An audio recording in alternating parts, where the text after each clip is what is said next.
হলো নতুন সংযোজন লেটস গ্রো গ্রিন উইথ বাগান বন্ধু। স্বাগতম আমাদের বাগান চর্চার পডকাস্টে। এখন থেকে প্রতি শনিবার বিকাল 5টায় আমরা নিয়ে আসব এই পডকাস্ট, যা থেকে আমরা জানবো, শিখবো, বুঝবো বাগান চর্চার যাবতীয় খুঁটিনাটি তথ্য। জয়েন করুন আমাদের বাগান বন্ধুর ফেসবুক গ্রুপ এবং সাবস্ক্রাইব করুন বাগান বন্ধুর ইউটিউব চ্যানেল। আজ আমাদের সঙ্গে উপস্থিত রয়েছেন অভিজ্ঞ বাগানি কাজল চৌধুরী। কাকিমা, কেমন আছো? ভালো আছি। তোমার বাগান কেমন চলছে?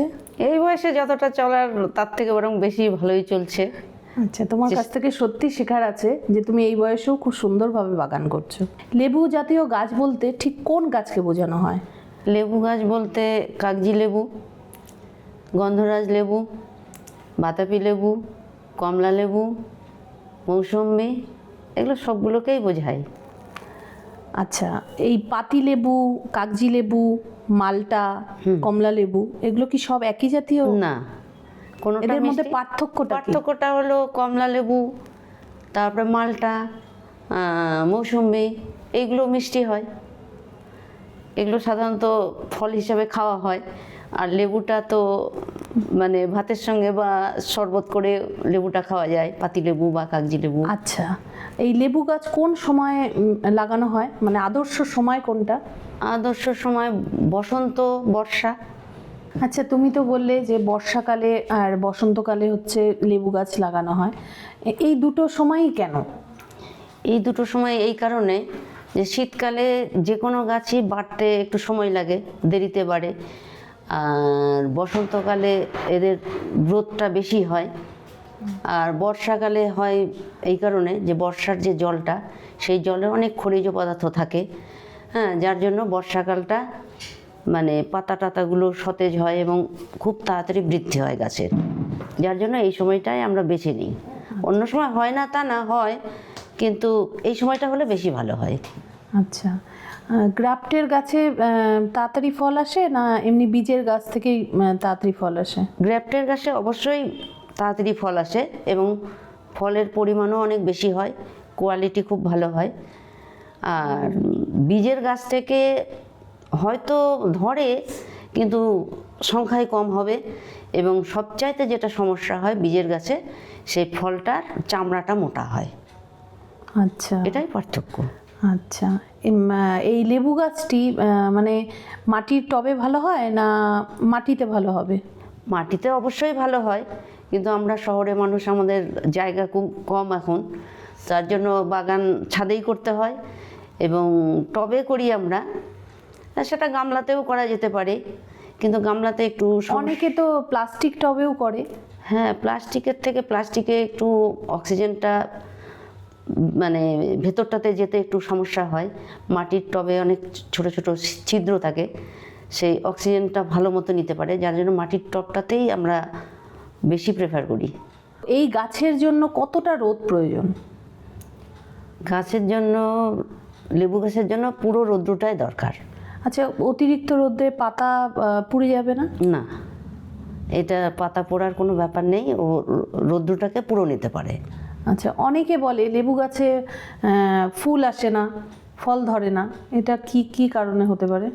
সেটা মাটির দোষে হতে পারে, সারের অভাব হতে পারে, আবার গাছটারও ডিফেক্ট থাকতে পারে। তবে সেটাকে সংশোধনও করা যায়, পুরো সার দিতে হবে। আর মাটিটা সবসময় লক্ষ্য রাখতে হবে, মাটিটা শক্ত হয়ে গেছে কিনা। যদি মাটি শক্ত হয়ে যায় তাহলে সে গাছে কোনো লেবুই হবে না। তাহলে কেউ যদি নার্সারি থেকে গাছটা কিনে এনে মাটিটা কিভাবে তৈরি করবে লেবু গাছের জন্য? মাটিটা অবশ্যই দোআঁশ মাটি হতে হবে। আর মাটিটা একটু ঝুরঝুরে হবে, মানে বালি দিতে হবে মাটিতে। বালির পরিমাণটা মোটামুটি 4-1 দিতে হবে, 3-1 দিলেও সমস্যা নেই। তো বালির ভাগটাও দিতে হবে, মাটিটা যেন একটু ঝুরঝুরে থাকে। আর বর্ষাকালে কি পুরো গাছে বৃষ্টির জল পড়বে, গাছ নষ্ট হবে না? না, গাছে যত বৃষ্টি হোক কোনো সমস্যা হবে না, খালি ড্রেন সিস্টেমটা যেন ভালো থাকে। গাছের গোড়ায় জল জমলে গাছ মরে যাবে। আচ্ছা, অনেকে বলে লেবু গাছে পোকা ধরে। হ্যাঁ, পোকা ধরে। থেকে কিভাবে রেহাই পাবে?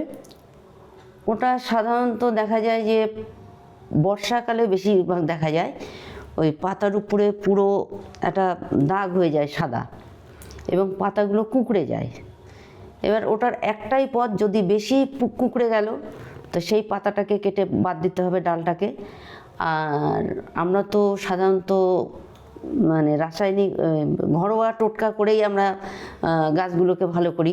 হলুদের গুঁড়ো, তারপরে হয়তো কখনো আমরা এই তামাক পাতা ভিজিয়ে রেখে সেই তামাক পাতার জলও কিন্তু আমরা স্প্রে করতে পারি। তুমি যে তামাক পাতার কথা বললে, তামাক পাতাটা কিভাবে দেব? তামাক পাতাটা আগের দিন ভিজিয়ে রাখতে হবে। কতটা পরিমাণ জলে? মোটামুটি একটা পাতা 1 লিটার জলে, মানে 2টো পাতা দিলেও এটা ক্ষতি নেই। আচ্ছা আচ্ছা। ভিজিয়ে রাখলে, ভিজিয়ে রেখে সারাদিন, সারা রাত থেকে গেল, সারাদিন থেকে গেল, বিকালবেলা ঠিক সন্ধ্যার একটু আগে তামাক পাতাটাকে, জলটাকে ছেঁকে নিয়ে পুরো গাছটাকে ধুয়ে দিলে থেকে গেল। পরদিন থেকে দেখবা ধীরে ধীরে, এটা যদি মোটামুটি 15 দিনে একদিন দেওয়া যায় সেটা হয়। আবার কখনো নিম তেল, যেটা নিম তেল মোটামুটি 1 লিটার জলে একমুখী, মানে হয়তো 10 মিলিগ্রাম বা 5 মিলিগ্রাম দিয়ে সেই জলটাকে যদি স্প্রে করা যায় তাতেও ফল দেখা যায় ভালো। আচ্ছা, মানে কেউ যদি তামাক পাতার জলটা নাও দেয় তাহলে নিম তেল দিলেও দিতে কাজ পারে। হয়। হ্যাঁ, দিতে পারে। কাকিমা, সবারই বাগানে তো লেবু গাছ থাকে, তো প্রত্যেকেরই একটা কমন যেটা সমস্যা থাকে, গাছ সুন্দর, ফুল আসছে প্রচুর, কিন্তু ঝরে যাচ্ছে। এটার কারণটা যদি তুমি একটু বলো। এটার মূলত কারণ 2টা। প্রথম, ম্যাগনেসিয়ামের অভাব, এইটা। আর দ্বিতীয়ত, আমরা ছোটোবেলাতে দেখেছি প্রচুর ভোমরা, মৌমাছি, এগুলো আমরা দেখেছি। তোমরা কতটুকু দেখতে পাও? হ্যাঁ, এটা ঠিক বলেছো। এখন কিন্তু মৌমাছি দেখা যায় না। হ্যাঁ, এখন মানে পলিউশন এতটা বেড়েছে যে কৃত্রিমভাবে আমাদেরকে করতে হচ্ছে, ন্যাচারাল কিছু আসছে না। এইবার এইটা করতে গিয়ে তখন আমরা চিন্তা করি যে মৌমাছি যেহেতু কম, সেহেতু ফুল তো পরাগ মিলন হয় না, যার জন্য আমাদের নতুন ভাবতে হয় যে কৃত্রিমভাবে কি করে করা যায়। সেটা আমরা ওই পরাগ মিলনটা করিয়ে দিই কৃত্রিমভাবে, সেটা কোনো তুলি দিয়ে হালকা পরাগ মিলনটা করিয়ে দিই, তাহলে দেখা যাবে প্রচুর ফল আসবে। কাকিমা, তুমি তো বললে যে পরাগ মিলন করিয়ে দিতে হয়। হ্যাঁ, আমার ব্যাপারটা খুব ইন্টারেস্টিং লাগলো। তো আমার জন্য আর আমার দর্শকদের জন্য তুমি যদি একটু হাতে কলমে দেখিয়ে দাও যে কিভাবে পরাগ মিলনটা করাতে হয়। তো আমার কাছে তো এখন তো লেবু ফুল নেই আপাতত, এই একটা ছোট্ট ফুল আছে, আর এই তুলির সাহায্যে তুমি যদি একটু দেখিয়ে দাও কিভাবে পরাগ মিলনটা তুমি করাও। আচ্ছা, এই যে ফুলটা দেখছো, এটা যদিও একটু বড় সাইজ, লেবু ফুল তো এর থেকেও ছোট একদম হয়। ছোট ছোট হয়। এবার ডালটাকে ভালো করে ধরলে, ধরার পরে পরাগ মিলনটা ঠিক এইভাবে এইভাবে করিয়ে দিলে, এবার যতগুলো ফুল আছে সবগুলো ফুলেই তুমি ঠিক একইভাবে এইভাবে করতে থাকবা, প্রত্যেকটা করে নিলা। এবার এই ফুলটার পরাগ, মানে এই ফুলটার যে পুংকেশর গর্ভকেশরের যে মিলনটা, সেটা কিন্তু সব ফুলের মধ্যে লেগে যাচ্ছে। আচ্ছা, যার জন্য হবে কি, ফল যখন হবে তখন সব ফলগুলোই মোটামুটি একই সাইজের হবে, কারণ এটার সঙ্গে ওটার মিল হচ্ছে, ওটার সঙ্গে ওটার মিল হচ্ছে, সব মিলেমিশে এক হয়ে যাচ্ছে। আচ্ছা। তো অটোমেটিক তখন দেখবে যে ফলন, মানে ফুল আর ঝরে যাবে না, প্রত্যেকটা ফুলই আশা করি ফল হবে। এইভাবে করে দেখবে, আমি নিজে করেছি এবং হয়েছে, আমার ছোট গাছে অনেক ফল পেয়েছি। যেটা তোমরাও করে দেখতে পারো, দর্শকদের এটা জানালে তারাও উপকৃত হবে। আমরা একটা দারুণ জিনিস শিখলাম। আশা করি আর কারো লেবু গাছে ফুল পড়ে যাবে না, আর সবারই লেবু গাছে ফুল ধরবে, ফলও হবে। খুব ভালো লাগলো এটা। আমিও এবার চেষ্টা করব, আমিও লেবু গাছে ঠিক তোমার মতো করে চেষ্টা করব। আচ্ছা, লেবু গাছ তো শক্ত সমর্থ গাছ, ওই গাছেও কি পোকামাকড় ধরে? হ্যাঁ, অবশ্যই ধরে। তো শক্ত সামর্থ্য হলেও সেই পোকাগুলো সেরকম শক্ত সামর্থ্যই হয় নর্মালি যেটা হয়। তুমি কি ঘরোয়া ট্রিটমেন্ট করো? আমি ঘরোয়া ট্রিটমেন্ট করি। কিভাবে করো একটু বলো? ঘরোয়া সেটা অনেক সময় হলুদ ভিজিয়ে জলটা দিই, তারপরে তোমার ওই যে বললাম আমি তামাক পাতাটা মোটামুটি মাঝে মাঝে ব্যবহার করি, তামাক পাতা আর নিম তেলা, আর কিছু না হলে নিম তেলটাকে পুরো 15 দিন 20 দিন অন্তর অন্তর স্প্রে করতে হবে 1 লিটার জলে, ওই 5 গ্রাম বা সে মানে একটু বেশি হলেও কোনো ক্ষতি নেই, এইটা করতে হবে। আর গোড়াতে ওই নিম খোল টোল মাঝে মধ্যে দিই। আচ্ছা, এই ঘরোয়া ট্রিটমেন্ট করলে ভালো হবে না কোনো রাসায়নিক? আমার তো মনে হয় ঘরোয়াটা করাই বেটার, আমার মনে হয়। আচ্ছা, কারণ আমরা তো এমনি তো অনেক ভেজাল খাই, সেই ভেজালের থেকে মুক্ত হতে গেলে ঘরোয়া ট্রিটমেন্টটাই বেশি বেটার। আচ্ছা, আর তাতে যদি ফল পাওয়া যায় তো সেটা তো আরো ভালো। আচ্ছা, তো ওটাই আমি করি। তাহলে আমিও তো এরপর থেকে তোমার মতো ঘরোয়া ট্রিটমেন্টই করব। অবশ্যই। আর আমাদের দর্শকরাও সেটাই চেষ্টা করবে। অবশ্যই। লেবু গাছে সার দেওয়ার সঠিক পরিমাণটা বলো। সার দেওয়ার সঠিক পরিমাণ বলতে ওই গোবর সার কিছুটা দিতে হবে, ভার্মি কম্পোজ অল্প স্বল্প দিতে হবে। আর সবচাইতে লেবু গাছের যেটা সবচাইতে বেশি উপকার, মাছ ধোয়া জল, মাছের আঁশ, মাংস ধোয়া জল, এটা 8 দিন 10 দিন পর পর কিছুটা করে দেওয়া যেতে পারে। তাতে দারুণ উপকার, যেটা আমি নিজে হাতে করেছি। আচ্ছা, মাছ ধোয়া জল, মাংস ধোয়া জল, বেশ ইন্টারেস্টিং ব্যাপার তো। হ্যাঁ, আমি তো এইভাবেই করে এসেছি, মা ঠাকুমা দিদিমাদের যা দেখে এসেছি আমি বহুদিন থেকেই এইভাবেই করি। এবং তোমরা আমার ছাদ বাগান দেখে এসছো, হ্যাঁ, হ্যাঁ, হ্যাঁ, প্রচুর লেবু। হ্যাঁ, মাছ ধোয়া জল যে দাও, বিড়াল যায় না? বিড়াল আসতে পারে, কিন্তু বিড়ালের লাভ তো নেই কিছু, কারণ ওটা তো জল। কারণ আমরা তো জানি মাছের গন্ধে বিড়াল থাকবেই। মাছের গন্ধে বিড়াল থাকবে, প্রথম কথা ছাদে হয়তো কখনো ওঠে, কিন্তু ওদের তো উঠে লাভ নেই, কারণ জলটা যখন দেওয়া হয় তখন তো মাটির সঙ্গে মিশে যায়।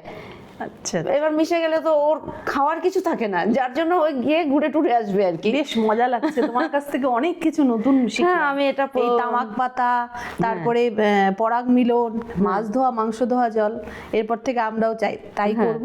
এমনকি আমাদের দর্শকরাও আশা করি এভাবে চেষ্টা করবে। অনেকে শুনি রাসায়নিক দেয়, বিভিন্ন রকম এটা দেয় ওটা দেয়। হ্যাঁ, আমি এইভাবে যে ঘরোয়া পদ্ধতিতেও মানে লেবু গাছে এত সুন্দর ফলন হয়, এটা কিন্তু জানা ছিল না। আমি ওগুলোর মধ্যে যাই না, কারণ বাজারের কেমিক্যাল বুঝতেই পারছো, সব পেটে ঢুকবে। অতএব ন্যাচারাল যেটা সেটা করে আমি খুব উপকৃত পেয়েছি, মানে খুব উপকৃত হয়েছি, যার জন্য আমি এইটা বহুদিন থেকে করে আসি। আমার মানে গাছটাও বহু পুরনো। হ্যাঁ, তবু আমার দেখেছি তো তোমার বাগানে, আমরা গিয়েছি, বাগান বন্ধু থেকে লাইভও করেছি, প্রচুর ফল হয়েছে। অনেকেই জানতে চাইছিল যে তুমি কিভাবে বাগানের ফল গাছের পরিচর্যা করি। কাকিমা, সবাই তো মনে করো যে সব গাছেই ছাঁটাই করে, প্রুনিং করে, তো সেই লেবু গাছেও কি প্রুনিং এর প্রয়োজন হয়? হ্যাঁ, করলে ভালো, কারণ যে ডালটা দেখা যাচ্ছে যে আর ওটাতে হয়তো কুশি বেরোবে না, দেখে বোঝা যায়, মানে একটু কালারটা চেঞ্জ হয়ে যায়, একটু হলদে টাইপের হয়ে যায়, বা একটু সবুজ ভাবটা কম হয়ে যায়, সেই ডালটাকে ছাঁটাই করে দিলে পারে সেখান থেকে একটা কুশির জায়গায় 4-5টা কুশি বেরোতে পারে। তাতে ফলন বেশি। হ্যাঁ, যখন গাছটা ঝাপড়া যতটা হবে তত ফল হবে। এবং ডালটা যদি থেকেই যায় তাহলে তো আর ওর সঙ্গে ডাল বেরোতে পারছে না। অতএব সেই ডালটাকে কাটাটাই বেটার। আচ্ছা, কোন সময় এই ছাঁটাইটা করলে বেশ? সেটা সময়ের দিকটা না দেখে গাছটার দিকে দেখতে হবে অবশ্যই। আচ্ছা, গাছটা যখন দেখছো যে কোনো ডাল হয়তো কিছুদিন পরে মরে যাবে এরকম মনে হচ্ছে, কালারটা চেঞ্জ হয়ে যাচ্ছে, তখন সেই ডালটাকে কেটে ফেলতে হবে। আচ্ছা, মানে আমরা যখনই দেখবো গাছের মানে গ্রোয়িংটা সবুজ ভাবটা কমে গেছে যে ডালটার, পাতাগুলো একটু হলদে টাইপের হয়ে যাচ্ছে, বা পাতা শুকিয়ে যাচ্ছে, বা দেখা যায় অনেক সময় মাথাটা মরার মতো হয়ে গেছে, সেই ডালটাকে যতটা সবুজের অংশটা কম থাকবে সেই জায়গাটাতে কেটে দিতে হবে। আমরা তো সাধারণত জানি যে বর্ষার সময় গাছ কাটিং করলে গাছের গ্রোয়িং না, এটা যে তাহলে এটা বছরের যে কোনো সময় যখনই এরকম অবস্থা হবে তখনই কাটতে পারো।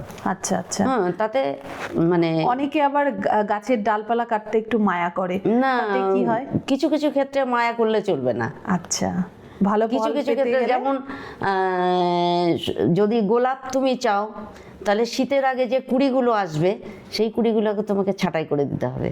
আচ্ছা, সে তো কুড়ি, সে মানে তো আরো গাছের কষ্টদায়ক মায়া ব্যাপার না করে হ্যাঁ, গাছের হ্যাঁ। ভালো ফল ভালো ফল পেতে গেলে এবং pruning গাছকে করতে ভালো হবে। রাখতে গেলে এটা করতেই হবে।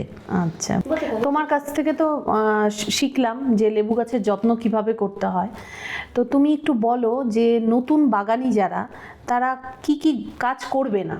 আমরা তো জানলাম তুমি কিভাবে লেবু গাছের যত্ন করতে হবে, এবার তুমি বলো যে কি মানে কোন কোন কাজগুলো ওরা করবে না।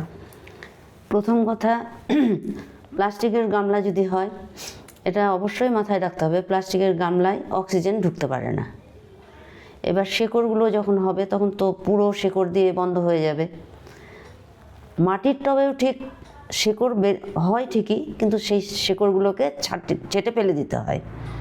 এবং ওটা কোন সময় করবে? যখন রিপোর্ট করবে তখন? হ্যাঁ, ওটা মোটামুটি 2-4 বছর পর পর লেবু গাছটাকে যদি পুরো সাইড দিয়ে খুরপি দিয়ে কেটে গাছটাকে তুলে ফেলতে হবে। তুলে ফেলে সাইডের যে ছোট ছোট শিকড়গুলো সেইগুলোকে ছাঁটাই করে দিতে হবে। দিয়ে মাটিটাকে ওই ঝুরঝুরে মাটি করে সার ফার দিয়ে আবার ওটাকে বসিয়ে দিতে হবে, এইটা করবে। আর দ্বিতীয়ত, জল, বারবার বলছি যে জলের সিস্টেমটা, জল নিষ্কাশনের ব্যবস্থাটা খুব ভালো রাখতে হবে। টবে যদি জল জমে যায় তাহলে সে গাছ কিন্তু গাছ মানে ফলও ধরবে না, প্লাস গাছটা মরে যাওয়ার সম্ভাবনা থাকে। আর আমি সব বাগানি বন্ধুদের একটি কথা বলবো, প্লাস্টিক বাদ দিয়ে মাটির টব, কারণ মাটির টবে অজস্র ছিদ্র থাকে, যে ছিদ্র দ্বারাই ওরা অক্সিজেনটা নিতে পারে পুরো দমে। সেইটা হলে বাগানিদের কোনো সমস্যা হবে না আমি মনে করি। এটা বাগানিরা অবশ্যই করতে পারে, যেটা আমি করেছি। আচ্ছা আচ্ছা, খুব ভালো লাগলো কাকিমা তোমার সঙ্গে আড্ডা দিয়ে। বেশ মজার ছলে আমরা অনেক কিছু শিখলাম যেটা আমরা জানতাম না। আমাদের দর্শক বন্ধুরাও অনেক কিছু শিখলো। তবুও যাদের মনে এখনও লেবু গাছ সম্বন্ধে কোনো কিছু জানার ইচ্ছা আছে, বা কারো এই পয়েন্টগুলো ছাড়াও যদি তোমাদের কোনো কিছু জানার থাকে, তাহলে তোমরা আমাদের ইউটিউব চ্যানেলে কমেন্ট করে জানাতে পারো। আমরা চেষ্টা করব তার যথাযথ উত্তর দেওয়ার। আর আমাদের সঙ্গে অবশ্যই থেকো, আমাদের চ্যানেলটিকে অবশ্যই সাবস্ক্রাইব করো। তো আজকে এই পর্যন্তই, টাটা।